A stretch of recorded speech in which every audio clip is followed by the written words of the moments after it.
demanda ng plunder, graft charges, yung 7, 8 kongresista. Ang una kagad sinabi ko, bakit? Kala ko ba 17 yan? Bakit konti yata? Saka bakit wala yata si Saldico? Bakit wala si Martin Romualdez? Bakit wala si Sandro na inaakusahan din? Bakit? Bakit? Kaya, yan. Sagutin nyo yan. Ang nakikita na naman natin ngayon dyan, naghahanap kayo ng mga scapegoat. Nililimit ninyo yung mga dinidemanda nyo, yung pakukulong nyo. Pero yung mga talagang matitindi na sangkot, utak, mga nagmaniobra, ililihis nyo, papatakasin nyo. Yan ang nakikita natin.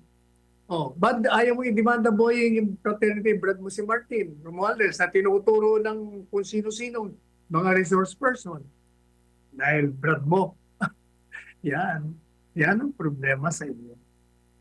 Unang-una, wala naman nung sinabi si Inday Sara Duterte na labag.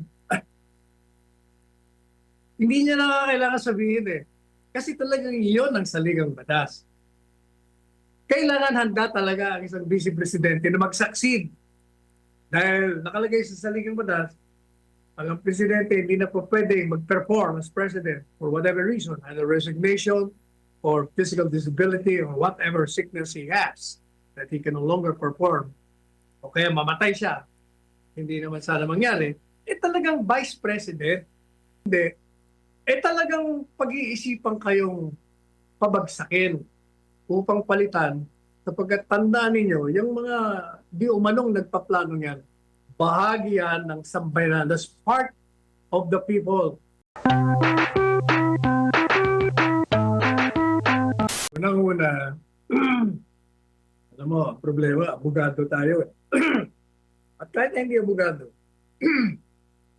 pagpapakinggan mo yung sinabi ni Presidente Marcos Jr., hindi ka kaagad maniniwala. Kasi, unang-una, sabi niya, merong abogado na lumapit sa kanila. So, ang tanong, ba't di mo in-identify kung sino yung abogado? Kailangan sabihin mo sino yung abogado. Number 2, kailangan sabihin mo kailan nangyari yan. Number 3, anong oras nangyari yan? Number 4, sino ang testigo mo? That's 1. Sumunod, dahil sabi mo, we will not negotiate with criminals or suspected criminals. This is blackmail. In other words, that is a crime. Krimeno yan. Ba't di nyo dinidemanda kung sino man yung abogadong yun? Hindi na-identify. Kaya, ang magiging isipan ng mga kababayan natin, kahit ako, mukhang yan isang pagtatangka lamang para malihis. You're trying to neutralize yung ginagawang confession ni Saldico para mamansyahan, para hindi mapaniwalaan. Pero kailangan, pag nagsalita po kayo kasi hindi ko naman maintindihan yung mga abogado mo eh. Hindi ka binibigyan ng sapat na payo. Pag nagsalita ka ng ganyan, you better be sure you can identify the culprit, the time, the place, and the witness, and you have to file a case against this person. Kailangan demanda mo. Para maniwala ang tao na totoo nga na itong si Saldico sa pamamagitan ng kanyang abogado, kung sino man siya na hindi mo naman na-identify, talaga nagtangka na i-blackmail kayo kapalit ng hindi niya pagsunod-sunod na paghayag ng mga di umanong mga gawaing labag sa Tsaka sa parte ng abogado ng lawyer Attorney Sal dun sa panig ni na Zaldico, maaari din siyang ma-disbar. Kung hindi ako makakamali, Attorney Sal, maaari siyang ma-disbar kung talagang kung totoong tunay nga na lumapit siya or dun sa panig ni na Marcos Jr. Hindi na nga mahalaga yun. Ang mahalaga doon, you have to identify. Kasi The moment you allege something, you have to have supporting proof kasi ikaw ang nag-a-allege eh. Kaya kailangan i-identify mo, sabihin mo ang lahat na kalakaran at i-demanda mo kagad. Eh wala eh. Tagal ng balita yan, tagal ng usap-usapan yan. Ang mahalaga, ang titinda ng gobyerno. Bakit? Bakit? Kaya, bakit nagkakaganyan? Alam po ninyo, sa lahat ng kasaysayan ng pamahalaan sa buong mundo, history of the governments in all the world, pag merong disgusto, pag merong pagkadismaya dahil sa mga paglabag sa kanilang mga batas, sa mga bansang yan, pag hindi mo tinutugunan ang mga pangunahing pangangailangan, talaga nagkakaroon ng mga planong ibagsak ang gobyernong yan. Natural lamang yan. Kaya dapat ang tanong nyo, bakit?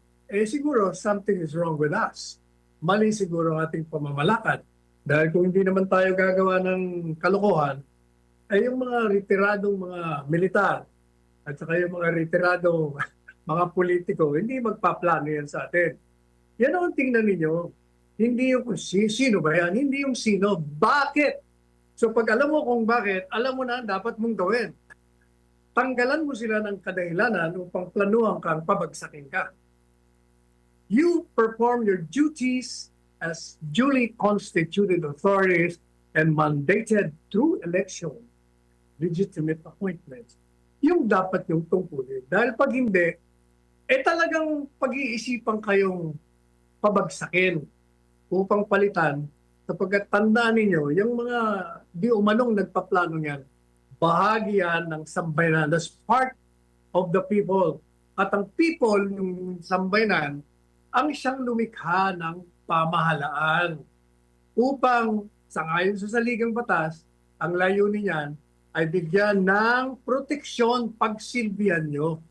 At kung hindi kayo naninilbihan ng tapat sa inyong sinumpaan, at hindi nyo binibigyan sila ng proteksyon laban sa mga dayuhan, laban sa mga terorista, laban sa mga kriminal, yung sambay na yan, the people that created your government, this government, natural, magre-react.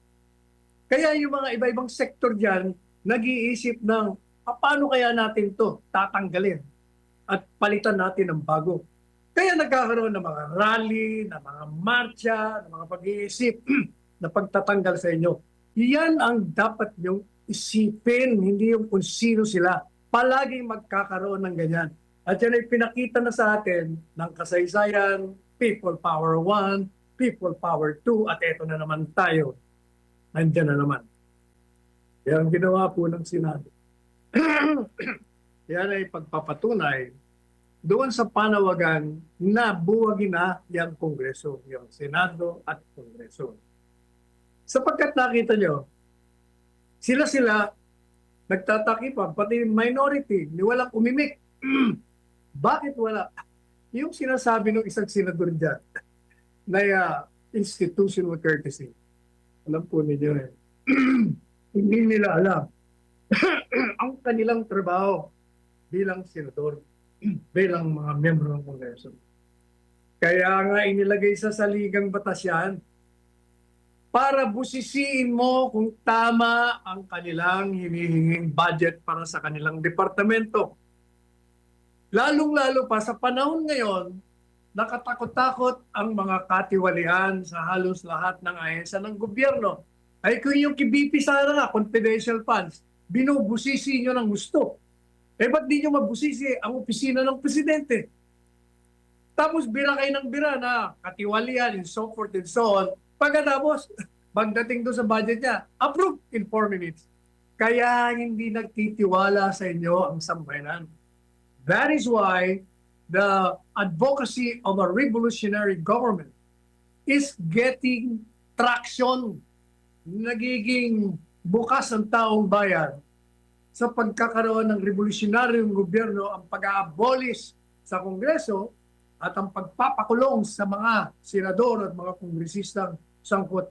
Yan ang problema sa inyo. Nagpapakitang gilas kayo sa mga ibang issue tungkol sa korupsyon. Nagpapanggap kayo, malilinis kayo, na kalaban kayo ng korupsyon. Pero pagdating dyan, ayan, tiklop ang inyong mga bibig. Anong nangyari sa inyo? Yan.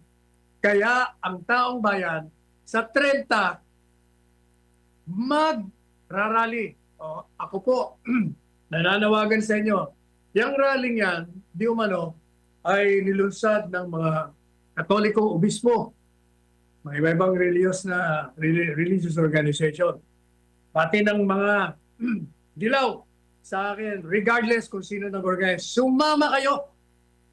Tinatawagan ko yung mga DDS, mga kaliwang matitino. Sumama kayo sapagkat yung rally marcha na gagawin sa 30, ang layunin sa ngayon sa kanila, transparency, accountability, justice, laban sa korupsyon. Kaya ano man ang grupo nyo, sumama kayo, hindi pa pwede yung naghihiwa-hiwalay kayo. Walang mangyayari pag naghihiwa-hiwalay. You have to unite. Be strong. Saka na kayo maglabanan sa 2028. Sa ngayon, magkaisa kayo. Korupsyon ang issue. Lahat kayo. Kahit pa sinasabi lang, ayaw namin ng resignation. Alam niyo, sa totoo lang, natatawa naman ako dun sa ayaw niyo ng resignation. But you want accountability, di ba? Gusto niyo laban sa korupsyon, kailangan managot ang korupsyon. O ang problema ngayon ganito. Ayaw niyong pag-resign, pero inaakusahan ng presidente mismo ng bansa ng korupsyon. Gusto niyong idemanda. O, kung idemanda niyo, sa ngayon, hindi po pwedeng idemanda. Pwede mong imbestigahan. Pero ano pa ang resulta? Pag na-demanda at napatunayan na may kasalanan, hindi ba matatanggal? Kung halimbawa, kahit na imposible mangyari yung impeachment, kung matindi ang ebidensya laban sa presidente, magbabalik-taran yan kasi gagalit ang taong bayan. Di magkakaroon ng impeachment. O di pag nagkaroon ng impeachment, pag natanggal, na-convict, o di bababa. Whether he likes it or not, convicted. O anong tawag mo doon? Di mayroon pa rin succession under the Constitution. Kaya kayong mga kumukontra dyan sa rally, dahil nandito kayo sa grupo ng Duterte, grupo ng Kaliwa, hindi pinag-uusapan yan. Sumama kayo because from the very start, 2 years ago, nananawagan na ako. Pag hindi tayo kontento sa ginagawa ng pamahalaan na nilikha natin, lumabas tayo sapagkat yan ang ibinigay ng saligang batas na remedyo ng walang karahasan. Matahimik lang. Kailangan mag-rally tayo lahat na sektor. Iparamdam natin sa pamahalaan na hindi uubra ang ginagawa nilang pagnanakaw, paglabag sa karapatan, paglabag sa saligang batas, pagbibigay ng proteksyon sa mga dayuhan, ang pagpapatapon ng mga dayuhan o ng mga mamamayan natin sa mga dayuhang tribuna na wala namang jurisdiction sa atin, ang paghihiya sa mga, marami silang kalokohan. Kaya kailangan talaga tayong lumabas. Kahit na pang grupo natin, anong pinaniniwalaan natin, basta iparamdam natin ng mapayapa. Yan o ang mahalaga. Unang-una, wala naman nung sinabi si Inday Sara Duterte na labag. Hindi niya na kailangan sabihin Kasi talagang iyon ang saligang batas. Kailangan handa talaga ang isang vice presidente na mag-succeed. Dahil nakalagay sa saligang batas, ang presidente hindi na po pwede mag-perform as president for whatever reason, either resignation or physical disability or whatever sickness he has that he can no longer perform. O kaya mamatay siya. Hindi naman sana mangyari. Talagang vice president. Kaya pinapaliwa, kasi tinanong siya ready ka na ba mag-succeed kung given the fact that we are in crisis? Sumasagot lang siya ng ayon sa saligang batas. Siyempre, sabi niya, ready ako. Di ba nagpresenta ako sa inyo vice presidente? Alam niya naman yan, na pag vice presidente ka, ikaw magiging presidente kung may mangyari si presidente. So anong masama doon? Kaya ikaw, Clara, ikaw naman. Dapat ganun ang sagot bilang nagsasalita Anong masasabi mo? O di tapos sinabi mo, wala naman nung masama sa sinabi niya. Totoo naman yun under the Constitution. She succeeds. Hindi yung, ano ko, dinidestabilize. Ay, ako mali ka. Clara, kailangan yata, bibigyan kita ng special lecture. How to express yourself and how to defend an administration if you are the spokesperson. Irrelevant yun whether ayaw mo o hindi, yun ang nakalagay sa saligang batas. Kaya nga sinasabi ko, kahit ayaw niyo yan, di ba pinaliwanag ko kanina, kahit ayaw niyo kay Inday Sara, gusto niyo ikulong ang mga korap, tanggalin ang mga korap. O di pag tinanggal niyo si Marcos, di sino ba ang papalit under the Constitution? Di si Inday Sara. Ang mahalaga, mag-express kayo ng inyong grievances. Huwag kayong matakot.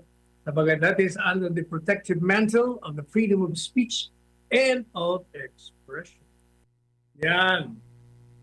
Kaya ho nawawala ng tiwala ang sambayanan. Pagkatapos itong COMELEC, pumailan lang sa mga di umanong paglabag, labag sa batas, sa mag-contribute, tapos nag-initiate pa siya ng investigasyon. Pagkatapos absueltuin. At sasabihin, hindi, personal ho pala, walang ebidensya. O ito ang sasabihin ko sa'yo kung anong ebidensya. Magkaibigan ho tayo, Chairman George Garcia. Pero itong mga ginagawa niyo mga commissioners, talagang dati na nga walang pagtitiwala, nagdududa na nga sa inyo. Ngayon, abay lalong dinadagdagan yung pagdududa. Bakit kanyo? Yung 30 million sinasabi nyo, at sinasabi rin ng Escudero, na ito ay personal na kontribusyon. Kung personal, walang violation. Pero ang problema, ang ebidensya lumalabas sa record na si Lubiano ang may-ari ng construction company dealing with the government. Katunayan, matapos kang mag-donate ng 30 million, nakakuha ng mga proyektong mga bilyon-bilyon. Ano pa tawag mo ebidensya? Sasabihin mo, hindi, personal. O, eto. Kung nakakalimutan mo, Chairman George, magaling ka namang abogado, bakit nakakalimutan mo yung doktrina na piercing the veil of corporate entity? Madalit sabi, sa mga desisyon ng Korte Suprema, pag sinabi mo na, teka ho, ako iba naman ang personalidad ko, ako hindi kasama dyan sa korporasyon. Iba naman ho yung akin. Sabi ng Korte Suprema sa lahat ng mga desisyon, ikaw, majority, ikaw ang may-ari niyan. Hindi po pwede na gagamitin mo yan na iba yung personalidad mo at merong corporate entity. Kaya kailangan sirain namin yung kortina ng sinasabi mong corporate entity. That is what is called the doctrine of piercing the veil of corporate entity. Because ginagamit mo yan upang labagin mo ang batas. Yan o ang ginawa nila.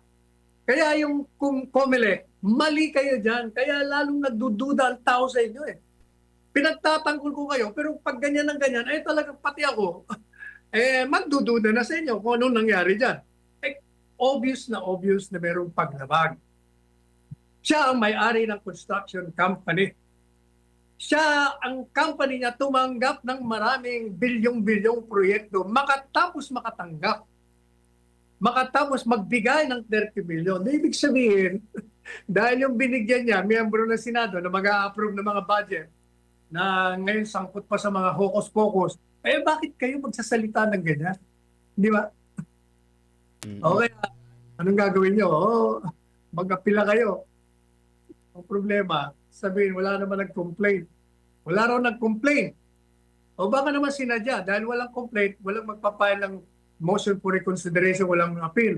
O kaya, yung mga kontra sa inyo, yung naniniwala, dahil marami naman mga civic-spirited groups, maghain uli kayo ng demanda para merong formal na partido o tao na kumukontra at pag-aralan nila uli. Pag inulit nilang maling desisyon, MR, tapos takbo kayo sa Court of Appeals o sa Korte Suprema at nakakasiguro tayo na bibigyan ng halaga ang inyong reklamo. Alam po nyo kanina, pag-gising ko, dyaryo ako Nakita ko nga doon, dinimanda ng plunder, drop charges, yung 7, 8 kongresista. Ang una kagad sinabi ko, bakit? Kala ko ba 17 yan? Bakit konti yata? Saka bakit wala yata si Saldico? Bakit wala si Martin Romualdez? Bakit wala si Sandro na inaakusahan din? Bakit? Bakit? Kaya, yan. Sagutin nyo yan.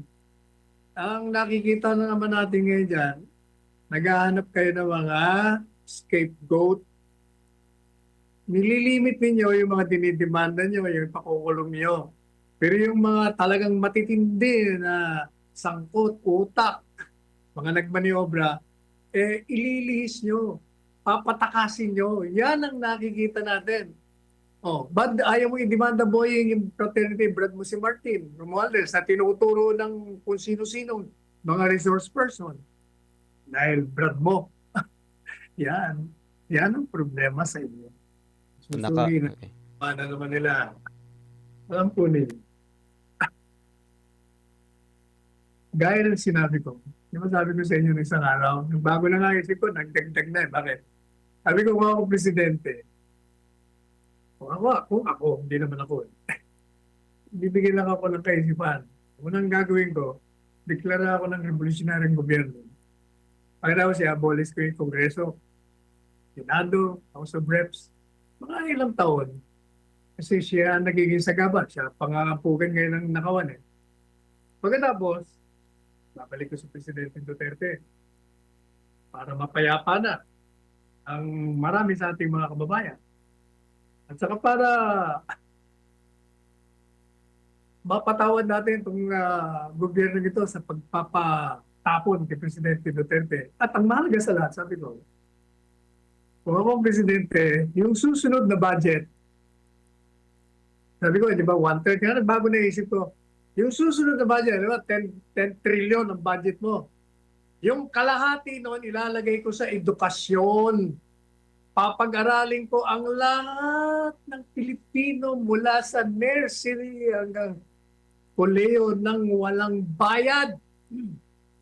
Sapagkat alam po ninyo yung edukasyon. Yung sinasabi nila, hindi lang schooling, kundi Christian values, kasama ho sa formal na edukasyon. Kasi sa isang edukasyon, ako'y natutuwa ko yung mga ethics, mga values. Sa eskwela, tinuturo yun sa eskwela eh.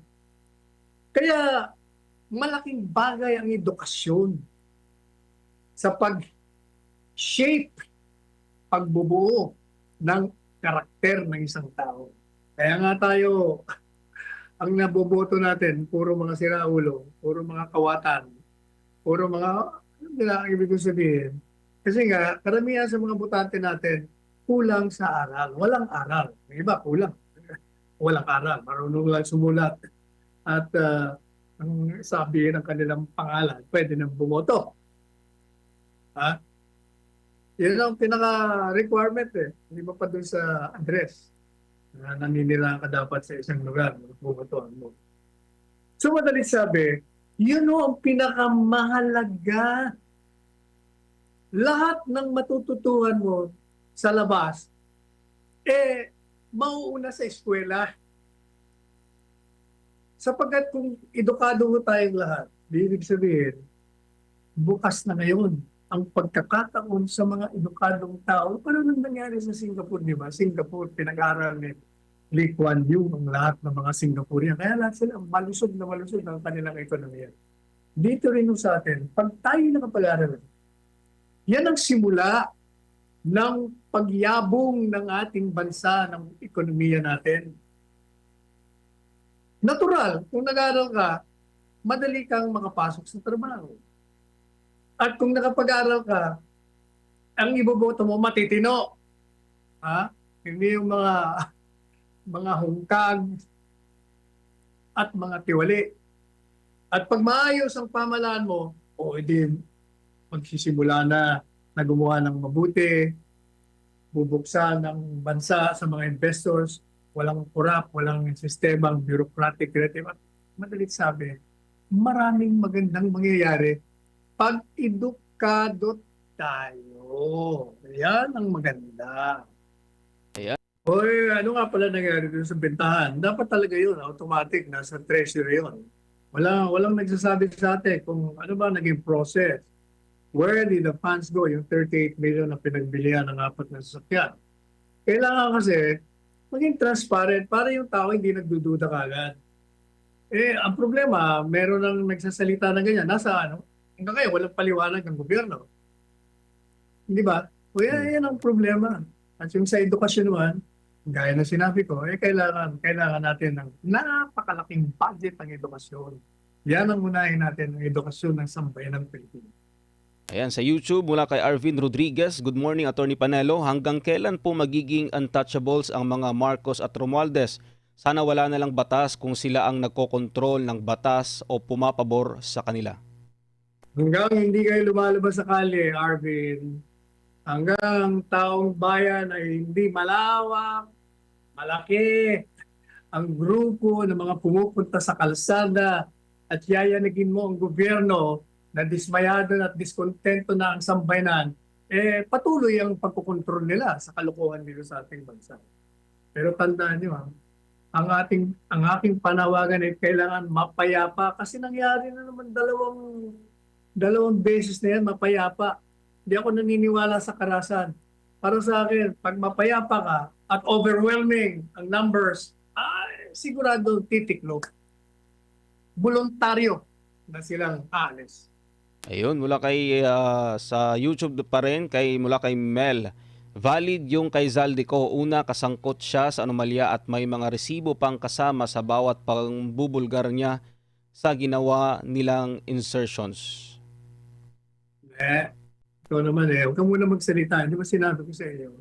Kailangan, yung mga sinasabi niya, patutunayan mo ng mga ebidensya. Kailangan magpasailalim yan sa hukuman. Kaya ako hindi ba sinasabi ko bilang abogado, ako ililimita ko na lang yung aking komentaryo at kritisismo kay Presidente Marcos Jr. na command responsibility. Hindi ko sasabihin na ikaw ay utak.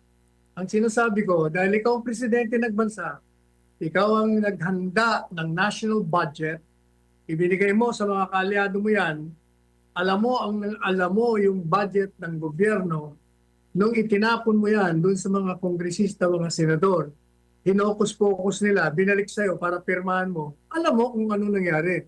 Pero dahil pinirmahan mo pa, kahit na alam mong may nangyari, kaya under the theory of command responsibility, kailangan managot ka. Hanggang doon ako. Kasi pagdating doon sa mga krimen, ibang usapan nyo at ebidensya, abogado mo tayo Palaging sinasabi ko, the constitutional presumption of innocence applies to all. However, ito ang dagdag pasubali na tinatawag. Kami mga abogado, gano'n ang magiging posisyon namin. May ebidensya ka na tatayo sa hukuman. Pero ang sambayan ng Pilipino, hindi na nila kailangan ng resibo, ng ebidensya pa, sapagkat para sa kanila, yung mismong kaalyado mo ay nagsasalita ng laban sa iyo. Yung mismong kaalyado mo ay umaamin na kasama siya sa krimen na ginawa ninyo. Ay ebidensya na yon at hindi na sila maniniwala. Galit na nga Kahit ano sabihin nyo, maniniwala at maniniwala sila. Isaldi ko. Ayan, tanong mula kay Relly Badayo sa YouTube. Good day po, attorney. Sino po ba ang makapaglalabas ng logbook o ledger na nasa Congress? Hindi ba pwede isa publiko? Hindi ba matagal nang hinihingi yun? Kaya nga dapat lumabas kayo sa kalye para kasama yon sa inyong mga panawagan sa gobyerno, sa Kongreso. And follow-up question po ni Relly Badayo sa attorney. Attorney, pwede po ba paimbestigahan si PBBM sa lahat ng mga allegations sa kanya at sa kanyang anak na si Sandro? Iklaro lang betrayal of public trust po ba pag di magpa-hair follicle test si PBBM? Lahat po yan pwede kasi kahit na hindi siya pa pwedeng idemanda, pwede siyang imbestigahan. pwedeng imbestigahan. Ang problema nga, ayaw. Si Martin Romualdez nga, ayaw ipatawag eh. Dahil sabi ni Lacson eh, kurtesiya, kurtesiya. Ay nako, ting-ting, dinarapin, kung sino yung di almasen. Samantala, Attorney Sal, komento sa YouTube mula kay Berto Vlog, ang kapal na mukha ni Falsis. Kung gusto daw pauwiin si Tatay Digong dito, kailangan daw hindi manalo si Inday sa 2028. Kaya alam nyo, kung nagdi-disagree kayo, sino bang mga kumukontra, ano na, that's bahagi ng freedom of speech yan, yung expression. Kaya nyo sila magsalita. Kasi may kumukontra din naman sa kanila eh. At pagkatapos, saka kayo mag-decide. Huwag kayo masyadong panatiko din. Hindi maganda yung panatiko eh. Kaya napapansin nyo, yung programa natin, wala tayong sinisino. Kahit nakakampi natin, natanda nyo nung nakaraang halalan, hindi lahat ng in-endorse ni PRRD at ni BP Inday Sara sinuportahan ko. Kasi kahit silang dalawa, iba ang ini-endorse nila. Yun ang sinasabi natin, naging mapanuri kayo. Yung mga nagtatanong, bakit hindi nyo sinuportahan? Alam po niyo, ako, marami kasi akong kilala. Yung mga kumandidato niya, dahil matagal na tayo dyan sa larangan yan, alam ko ang mga lihim nila. Lihim na hindi alam ng madlang people. So pag alam kong personal yon, kahit na anong pakita mong maka-Duterte ka, o kung BBM man ako, kung ano pang pakita mong BBM ka, ay hindi ko papakinggan yon. Hindi ko bibigyan halaga. Ang bibigyan halaga ko, yung alam kong personal sa iyo, kung anong kalokohan ang ginawa mo sa pribadong buhay mo at nung ikaw'y nasa gobyerno, hindi kita pakakawalan. Ayan, 3 minutes bago po sumapit ang alas 11 ng umaga. Sa huling komento po, Attorney, mula kay Meljed Zuremor sa dito po sa YouTube. I just want to ask Attorney about Paquito Ochoa. Does he belong to the Marcos administration? Sa pagkakaalam ko kasi si Ochoa ay part ng law firm ni Liza Araneta and I heard before si Ochoa ang utak ng mga official. Una, hindi ko kilala si Ochoa. Pangalawa, ano naman kung party siya ng administrasyon? Ano naman kalokohan ng ginawa niya? Kailangan sasabihin mo rin. At para mausisa rin naman natin kung ano, di ba? Dapat palagi tayong objective palagi para hindi tayo napupulaan. Hindi ko siya kilala. I do not know him personally or officially. I do not know him. Nananawagan na muli sa inyo. Sumama ho kayo sa November 30 rally. Ito na mayroon pang November 28, kung hindi ako nagkakamali, yung mga DDS. Sa Netherlands yata, kung mayroong simultaneous, samahan nyo lahat, basta lahat ng panawagan. Kaugnay sa inyong pagpapahayag ng inyong damdamin, ng inyong disgusto, ang pagkadismaya sa mga ginagawa ng pamahalaan, lumabas ko kayo sa public. At itong November 30, samahan po natin sila.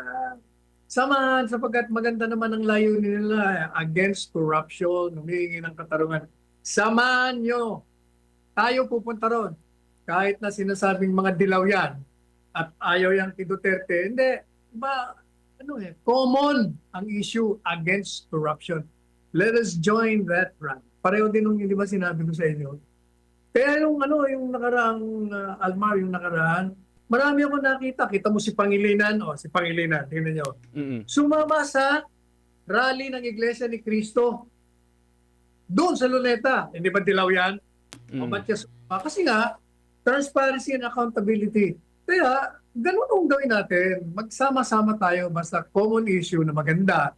Sama-sama ho tayo. Kaya magkita-kita tayo. November 20, kung meron dito. November 30, dyan sa EDSRA's Right. At ako po, ang inyong likod, papasalamat sa mga sumama sa atin. Siya nga pala, bago ko makalimutan, pinangako ko. Alam po ninyo, yung may-ari ng Melo, yung steakhouse, si Melo Santiago na pumanaw na kaibigan din nating personal. Namatay ho yung kanyang kabiyak, si Purita Santiago. Nakaburol po siya dyan sa Sanctuario de San Antonio Chapel. Kasi marami hindi nakakalam ng mga kaibigan niya. Kaya pinakiusap sa atin na pwedeng i-anunsyo natin. Ngayon ho, ang huling gabi ng burol ng wake at bukas ng alas 2 ang funeral. Kaya yung po mga kaibigan ni Melo Santiago, Lalong-lalo na dahil wala akong nakitang mga miyembro ng kabinete ron. Kasi taon-taon, nung buhay pa si Melo, mga miyembro ng kabinete ni ERAP nandun, ang mga kaibigan niya. Pero 3 araw na ako nagpupunta ron. Pangatlong araw ngayon gabi, wala ako nakikita mga kaibigan. Baka hindi ko alam. Kaya pinapaalam ko na ako sa kanila. Nanonood naman sila ng programa natin. Sabi nila, baka hindi nyo alam, namatay na ho si Purita Santiago, kabiyak ni Melo Santiago, ang nanay ni Cristina Santiago, ni Carol Santiago, at ni Cricket Santiago Mesias, at ng si junior niya. Samahan po natin siya, yung mga kaibigan